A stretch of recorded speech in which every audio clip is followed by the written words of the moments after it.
दरबार पर आके दर्शन हो गए जी। नहीं तो नहीं, ऐसा तो नहीं, मैं वहीं रहता हूँ फील्ड में, ऐसी बात नहीं है। नहीं और कौन बटन देगा नहीं नहीं है, ये तो हमारे दरवाजे ताले होते ही नहीं, खुले होते हैं। ये तो परमात्मा ने सही कर दिया। ये तो आश्रम बना दिया और हमारा दर्शन हो दिया आप गल जी। राम राम जी।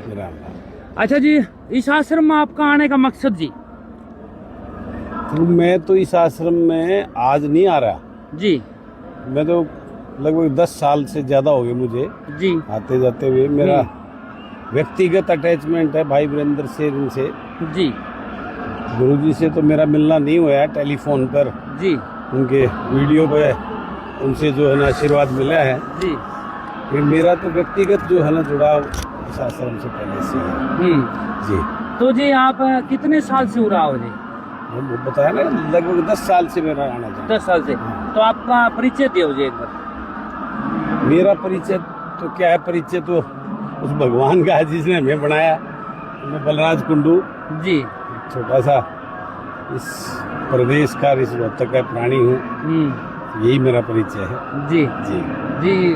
पूरी दुनिया जाना है जी आपने, तो बहुत अच्छे काम करे हैं किसानों के लिए भी और भी गरीब परिवारों के लिए भी। सब कराने वाला परमात्मा है। हाँ जी। तो यहाँ पर आने से पहले आपकी सोच कैसी थी जी? भी जावा नहीं जावा? नहीं, मैं तो शुरू से ही दिल खोल के आता हूँ। दिल खोल के आओ जी। हाँ बिल्कुल। मेरा मैं उस टाइप का जो है ना व्यक्ति तो ही नहीं हूँ कि मैं कोई काम दब के नहीं करता जी। और जहाँ मेरा मन और आत्मा नहीं मानती वो काम तो मैं बिल्कुल ही नहीं करता जी। ये तो मेरा, इस बात से भी मेरे ख्याल लोग भली भांति परिचित हैं। मैं जो भी करता हूँ खुले दिमाग से करता हूँ और बगैर संकोच के करता हूँ जी। जहाँ मेरा मन मानता है मैं जो करता है वो काम करता हूँ जी। तो जी पूरे देश में अब तो आपने देखा हुआ 2 महीने हो गए किसानों की कोई मदद ही नहीं कर रहा था। पानी था, 9 फुट पानी था, 10 फुट था, 8 फुट था, 7 फुट था।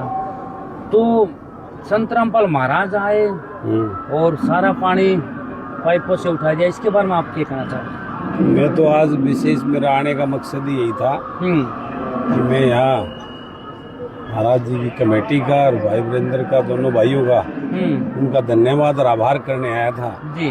कि यार मेरे तो महम हल्के के अनेकों गांव में जो ऐसा काम किया जिसमें गेहूं की छोटो शायद अगली फसल की भी उम्मीद नहीं थी, ऐसा पानी खड़ा था जी।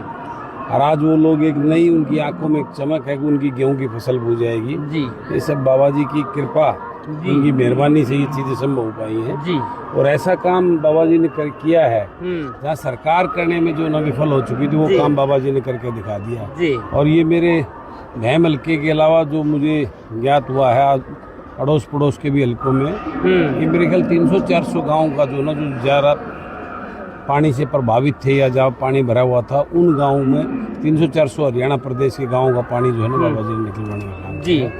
मैं तो कोटि कोटि प्रणाम करता हूँ। धन्य है ये धरती हरियाणा प्रदेश की जहाँ ऐसे महापुरुष ने जन्म लेकर जी इस लोगों के जीव के कल्याण के लिए इतना बड़ा कदम उठाया जी। बार बार आप मतलब बाबा जी कह रहे हो। इस बाबा जी का नाम तो अभी तक बताया नहीं आपने जी, मैं भी सीख लूँ कुछ। रामपाल महाराज जी जी। ये तो सब संत रामपाल महाराज जी वो एक अपने आप में जो है ना एक भगवान स्वरूप जो है, मैं उनको वो मानता हूँ कि वो भगवान का स्वरूप है जी। उनका जो है यहाँ इस धरती पर आगमन हुआ है जी संत रामपाल जी के रूप में जी।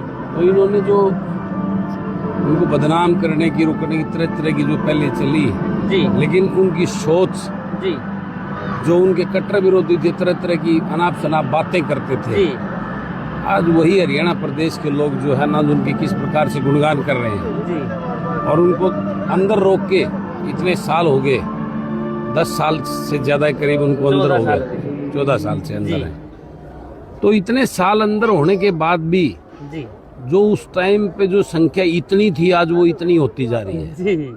ये अपने आप में करिश्माएं तो है ना। ठीक बात। ये चीजें उनको दिखाती कि वो कितनी बड़ी शख्सियत है जी और उनका जन्म जो है ना इस जीव के कल्याण के लिए, इसको सच्चा मार्ग दर्शाने के लिए संत जी रामपाल जी महाराज जी परम आदरणीय पूजनीय जी उनका आगमन इस संसार में उस धरती पर हुआ है जी।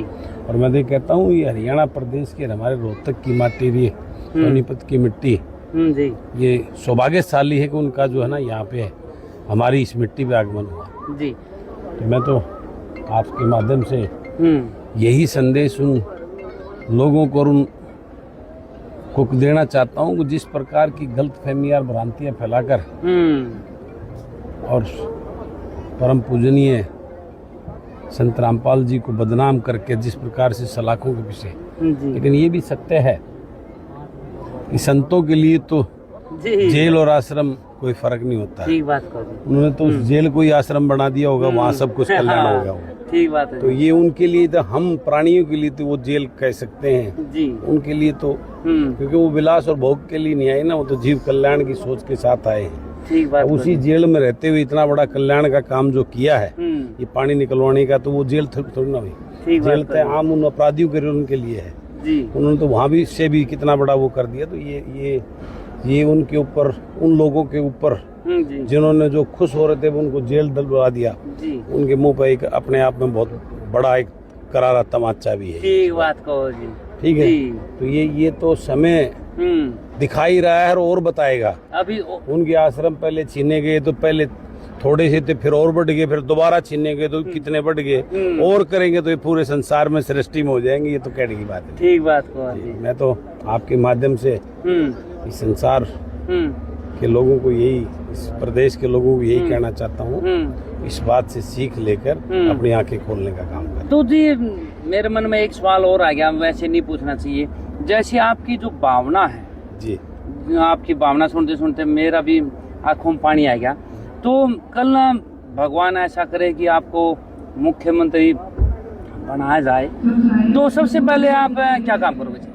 देखो ऐसा है जी, मैं करने में और बोलने में विश्वास कम रखता हूँ, मैं करने में विश्वास करता हूँ। जब ऐसा वक्त आएगा तो करके दिखाएंगे। करके दिखाएंगे जी। धन्यवाद जी, धन्यवाद जी, धन्यवाद।